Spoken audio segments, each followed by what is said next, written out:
ఎప్పుడు చూసినా కూడా ఈ పాస్టర్లు కొంతమంది క్రైస్తవులు కూడా నా మీద పడి ఏడ్చేది ఏంటంటే, నేనే దేవుణ్ణి సినిమా తీసావు నువ్వు అని చెప్పి.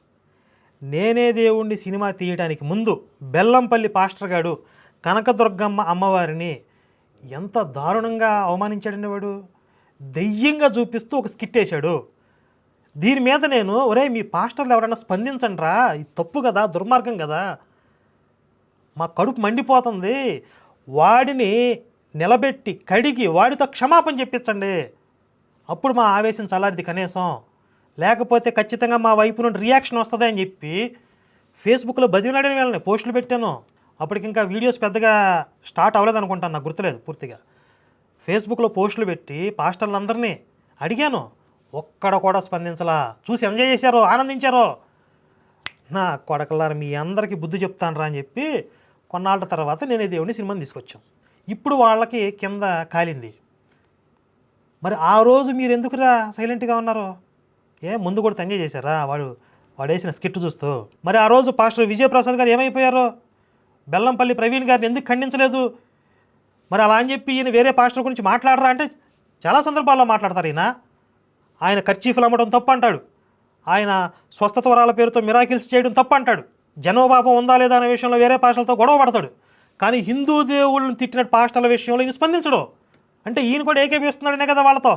సరే, అది ఎప్పుడూ అయిపోయింది 5-6 సంవత్సరాల క్రితం. రీసెంట్గా ఇంకొక పిల్లబచ్చా పాస్టర్ గాడు, ఆడి పేరు అమ్మతేజ అంట, ఈడ అమ్మమ్మ కూజ. ఈ అమ్మతేజ గాడు రీసెంట్గా మళ్ళీ అదే స్కిట్ రిపీట్ చేశాడు. ఒకసారి చూడండి.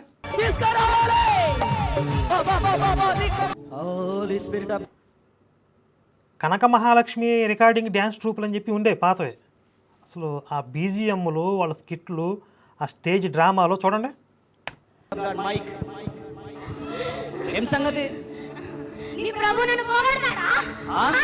పోతాడా? ఎట్లా అనుకున్నావు?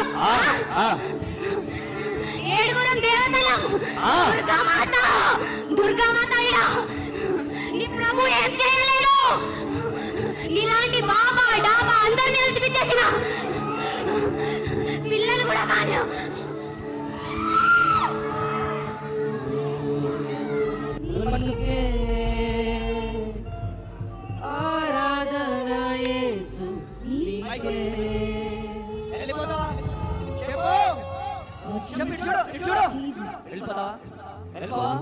ఇక్కడ ఏ దేవుడు ఉన్నాడు చెప్పు?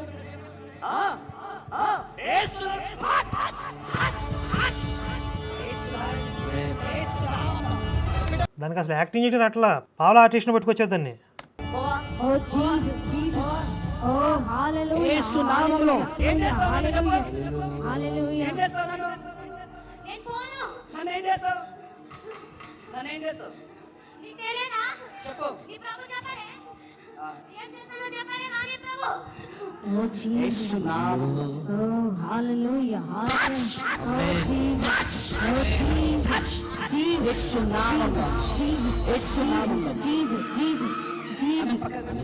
ఇది జరుగుతున్న వ్యాపారం.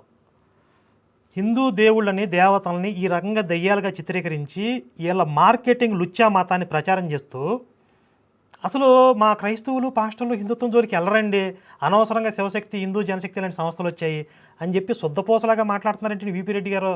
ఇప్పుడు మీరు మాట్లాడేటప్పుడు మీకు మనస్సాక్షి అనేది ఒకటి ఉండాలి కదా లోపల. అసలు దెయ్యం అవడానికి ఎవరికి ఆస్కారం ఉంది చెప్పండి? అర్ధంతరంగా కోరికలు తీరకుండా చచ్చిపోయిన వాళ్ళు, హత్యలకి గురైన వాళ్ళు దెయ్యాలు అవుతారు అని ఒక నమ్మకం ఉంది మనకి. ఆ రోజుల్లో యేసు నేను రాజునవుతానని చెప్పి గాడిదలు మెక్కి తిరిగేవాడు. మెస్సయ్య గాడిద ఎక్కుతాడు కాబట్టి నేను కూడా గాడిద ఎక్కుతానని చెప్పి ఆయనకి రాజు అవ్వాలని కోరిక బలంగా ఉండేది. ఆ కోరిక తీరకుండా చచ్చిపోయాడు. పాపం అదే ఇశ్రాయేలు చేతులు చచ్చిపోయాడు, చంపేశారు ఆయన్ని. ఇప్పుడు దెయ్యం అవ్వడానికి ఎవరికి ఎక్కువ అవకాశం ఉంటుంది చెప్పండి? యేసు కదా దెయ్యం అవ్వాల్సింది. ఈ స్కిట్లు ఒక పక్క, ఇంకొక పక్క దొంగ సాక్ష్యాలు. ఆ దొంగ సాక్ష్యాల్లో దొంగ మాంత్రికులు, అసలు వీళ్ళు పాతాళ భైరవి సినిమాలో కంటే భయంకరమైన మాంత్రికులు ఉంటారు వీళ్ళు. ఈ మాంత్రికులు వస్తారు, వీళ్ళు వచ్చి దేవతలందరినీ నేను రమ్మంటే వచ్చారు, కూర్చోమంటే కూర్చున్నారు, వాళ్ళతో నేను అరే ఒరే అని మాట్లాడాను. కాళికా అమ్మవారిని, శివుడిని దెయ్యాలుగా చూపించి, దుష్టశక్తులుగా చూపించి వాళ్ళందరూ యేసు ముందు ఓడిపోయారు, యేసుని చూసి పారిపోయారు. ఈ రకంగా ఎన్ని సాక్ష్యాలు, కుప్పలు తెప్పలు యూట్యూబ్ నుండి అవే కదా. ఇంత విచ్చలవిడిగా మీరు హిందుత్వాన్ని నాశనం చేయాలని ప్రయత్నం చేస్తుంటే నేను భక్తి ప్రవచనాలు చెప్పుకోవాలా? చాగంటి గారి గరికపాటి వారిలాగా భక్తి ప్రవచనాలు చెప్పుకోవట్లేదు ఏంటినా?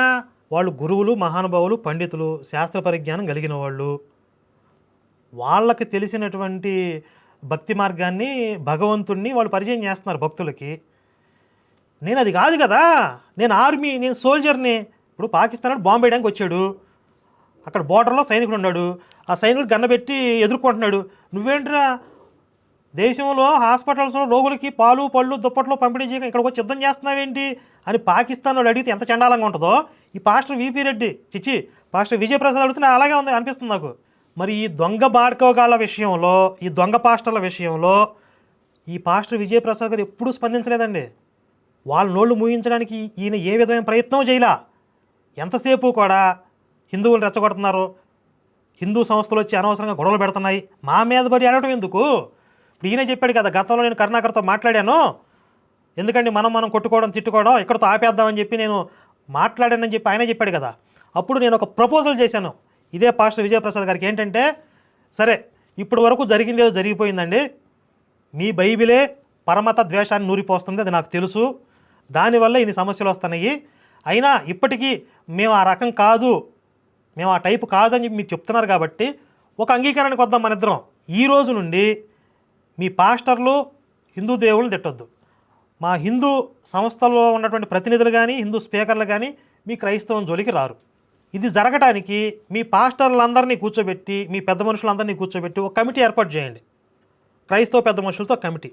నేను నాకు తెలిసిన హిందూ పెద్ద మనుషులతో ఒక కమిటీ ఏర్పాటు చేసే ప్రయత్నం చేస్తాను. ఎవరైనా హిందుత్వం ప్రతినిధిగా ఉండి మీ క్రైస్తవం మీద దుర్భాషలాడితే దానికి మేము బాధ్యత తీసుకుంటాం, అవసరం అయితే వాడిని హిందుత్వం నుండి వెలేస్తాం, అలా జరగకుండా మేము చూసుకుంటాం. మీ క్రైస్తవం తరపు నుండి హిందుత్వం మీద దాడి జరగకుండా మీరు ఆపగలరా? ఈ రోజు నుండి ఒక అంగీకారానికి వద్దాము, మీరు రెడీయేనా? నేను అడిగా. అట్లా కుదిరిద్దండి అన్నాడు ఈయన. ఏం జరిగిద్దా నీకు తెలుసు? క్రైస్తవం తరపు నుండి పాస్టర్లని కంట్రోల్ చేయడం ఇంపాసిబుల్. ఎందుకంటే నల్లట పుస్తకం ఒప్పుకోద్దానికి. బైబిలా ఏం చేస్తావే అంటే, తల్లి బిడ్డల మధ్య తగులు పెడతాను, భార్యాభర్తలను విడదీస్తాను, స్నేహితుల్ని పగవాళ్ళుగా మారుస్తాను అందంట.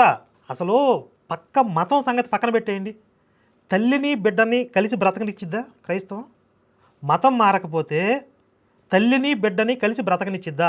ఒక కుటుంబంలో రక్త సంబంధం ఉన్న వాళ్ళని కలిసి బ్రతకనిచ్చిద్దా? ఎంతమంది తండ్రి శవాలకి తలగొరివి పెట్టకుండా, అంత్యక్రియలు చేయకుండా వెళ్ళిపోతే మీడియా ఛానల్స్లో, సోషల్ మీడియాలో ఎన్ని చూడలేదు మనం? అన్నింటికి చెల్లెలు రాదు, చెల్లెలింటికి అన్నబోడు, ఎన్ని చూడలేదు? ఎంతమంది బాధితులు ఉన్నారు? మనం బయట సమాజంలోకి వచ్చి మాట్లాడుతున్నామంటే కనీసం మనస్సాక్షి అనేది ఒకటి ఉండాలి కదా, దానికన్నా భయపడాలి కదా.